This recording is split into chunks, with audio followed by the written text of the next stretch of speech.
masuk ke dalam satu hubungan dengan seorang pria, pastikan dia pria yang takut akan Tuhan. Pastikan dia pria yang takut akan Tuhan. Hai guys, welcome back to my YouTube channel. Kembali lagi bersama aku, Brenda Natalia. Oke, kali ini aku lagi bareng Patrick Smith, seorang content creator Kristen. Pada dasarnya setiap wanita pengen punya pasangan yang baik. Nah, kali ini aku mau tanya nih sama temen aku ini, seorang content creator Kristen, gimana sih caranya buat kita tahu kalau cowok ini atau pasangan ini cocok untuk kita? Cocok ya, Baik untuk kita. baik cocok ya. Bagaimana seorang perempuan mengetahui seorang laki-laki itu baik? Yang harus dibedakan dulu adalah bagaimana perempuan ini menyadari kehidupannya dulu, pribadinya dulu, gitu kan. Dia harus sadar pertama bahwa kita tidak mungkin mendapatkan orang yang baik kalau kita sendiri ya punya perspektif yang salah dalam bagaimana berhubungan itu, berpacaran atau kita menikah. Banyak orang hari ini menjadikan berpacaran atau berhubungan sebagai satu pelengkap kebahagiaan. Ya kan, artinya kalau saya jadian sama dia mungkin saya akan lebih bahagia nih. Gitu kan. Kalau saya jadian sama si ini si itu, saya akan lebih senang. Ini yang salah. Ketika dia menjadikan pasangan atau seseorang sebagai satu hal yang dia harus dapat untuk melengkapi atau menambah kebahagiaan dia. Nah, ketika orang berpacaran atau berhubungan dengan tujuan seperti itu kebanyakan akan kecewa. Karena manusia akan berubah. Kelakuan akan terbuka seiring berjalannya waktu. Ya kan? Yang ekspektasinya awalnya dia baik-baik, ketika berjalan ke depan ada sifat-sifat yang mulai keluar, mulai kecewa lah dia. Karena dia ingin mendapatkan kebahagiaan kan? Dan dia ingin itu konsisten, sehingga menjadi salah. Jadi bagaimana supaya kita bisa mendapatkan pasangan yang baik? Itu bukan cuma bicara tentang bagaimana pasangan itu baik, tapi bagaimana kita dulu bisa menilai kebaikan itu sendiri dalam hubungan ini. Cara yang tepat adalah kita harus punya perspektif, bukan saya ingin dibahagiakan oleh dia, tapi saya rindu share kebahagiaan dengan dia. Sehingga ya, orang yang kita cintai ini atau orang yang mencintai kita itu tidak ada satu harapan dalam hati terlalu menuntut untuk lu harus baik sama saya. Kita dulu aja ya berpikir how I can make her or him happy. Bagaimana saya bisa membuat dia bahagia. Dan tentu yang akan membuat bahagia ini harus bahagia dulu. Banyak orang pelarian, banyak orang ya seperti tadi, masuk ke dalam hubungan hanya untuk mendapatkan kebahagiaan. Ini yang salah. Harusnya ya, saya sudah bahagia.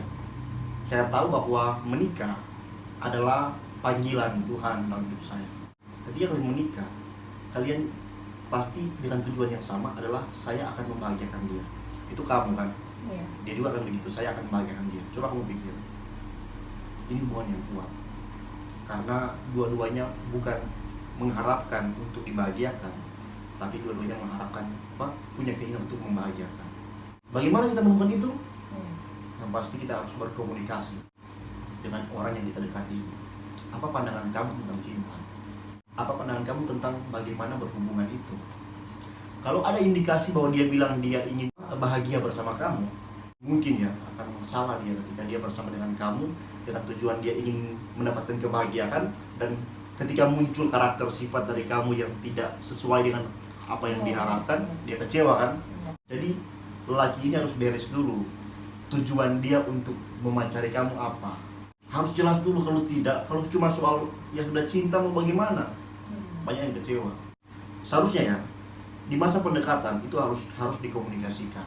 Jangan cuma nikmatin jalan-jalannya aja, jangan cuma nikmati nonton-nonton atau makan barengnya aja, tapi harus ada komunikasi tentang bagaimana pandangan kalian tentang hubungan itu. Biar jelas. Kalau dia pun pandangannya tidak sama seperti pandangan kamu ajarkan. Ketika dia mengetahui bahwa imannya kepada Tuhan yang menjadi dasar kebahagiaannya, maka dia adalah orang yang mampu bertahan dalam segala situasi, bahkan di dalam hubungan sekalipun. Jadi ketika kamu itu masuk ke dalam satu hubungan dengan seorang pria, pastikan dia pria yang takut akan Tuhan. Jadi menurut Patrick nih, seseorang yang takut akan Tuhan adalah orang yang baik untuk Iya. menjadi pasangan hidup kita. Yang dia harus takut akan Tuhan. Jadi gimana orang yang pergaulannya yang tidak baik untuk Patrick itu gimana?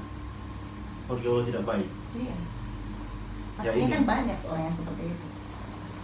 Orang yang pergaulan tidak baik tapi suka dapat pasangan yang baik. Iya.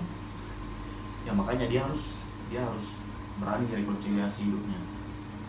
Artinya kan Alkitab sudah bilang pergaulan yang buruk merusak kebahagiaan yang baik, merusak kebiasaan yang baik. Jadi penting untuk belajar menempatkan diri. Kalau kita ingin hal-hal yang baik, maka kita perlu tahu tempatkan diri. Disinilah komunitas yang baik. Karena pentingnya pergaulan itu mempengaruhi hidup, bahkan mempengaruhi pandangan kita. Pandangan kita yang tadinya berpikir, oh laki-laki yang baik adalah yang takut akan Tuhan. Cobalah menempatkan diri di tempat yang akan membantu kita untuk supaya hidup kita semakin lebih mengenal yang baik, khususnya dalam tanda kita mencari pasangan. Bagaimana bisa seorang laki-laki yang hidupnya kelabih dan sebagainya terus mau berharap Mendapatkan supaya dia di tengah-tengah pergaulannya bertemu dengan seorang bisa katakan ya hamba Tuhan atau seorang yang baik lah pokoknya. Bahkan mungkin dia berjumpa pun sulit karena yang dia cinta, atau mungkin dia cinta pun dia nggak mau dengan perempuan yang begitu. Dia suka perempuan yang bisa menyesuaikan dengan dirinya. Ya kan perspektifnya sudah salah kan. Ini perempuan banyak ya terjadi sama perempuan. Perempuan suka laki-laki yang takut akan Tuhan. Nah, dia pergaulannya buruk ya. Iya. Nah, dan dia suka dapat laki-laki yang takut akan Tuhan. Itu berarti dia kemungkinan besar dia sudah sempat kecewa dengan laki-laki yang tadinya dia pikir baik dalam konsep dalam kadar pergaulannya, sempat kecewa dan dia kemudian berpikir harus yang takut akan Tuhan ini supaya bahagia dan sebagainya. Tapi semoga ya motivasi itu sungguh-sungguh benar ingin membangun kehidupan yang lebih baik, bukan hanya ingin supaya tidak lagi dikecewakan. Karena akan terjebak di tadi yang sebelumnya saya katakan.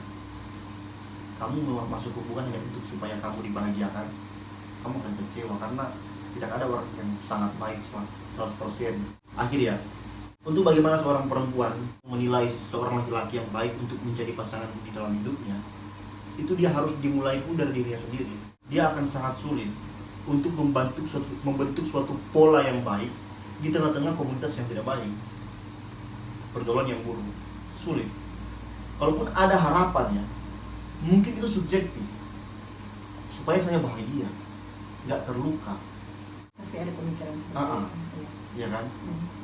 Dan ketika dia masuk, kalaupun dia dapat ya, ketika dia masuk ke dalam hubungan itu, yang dia carikan untuk supaya dibahagiakan ya. Nah, sedangkan laki-laki ini adalah orang yang bukan sempurna, maksudnya dia punya kesalahan juga lah gitu. Nah, dia akan langsung kecewa. Saya pikir baik loh, ya kan? Akan langsung lebih kecewa. Saya pikir baik loh, ternyata ambruk juga. Lebih baik yang jahat-jahat aja, mendingan daripada yang tadinya saya pikir baik lalu bikin kesalahan. Jadi harus back to diri sendiri, balik ke diri sendiri. Bagaimana kamu menilai hubungan itu? Bagaimana kamu menilai dirimu sendiri dulu tentang dirimu? Apakah yang baik itu menurut kamu? Nah, teman-teman, itu dia tanggapan dari teman kita, seorang konten kreator Kristen, Patrick Smith. Terima kasih, Patrick. Oke teman-teman, sekian dulu video dari aku. Jangan lupa like, comment, and subscribe. Thanks for watching. Bye-bye.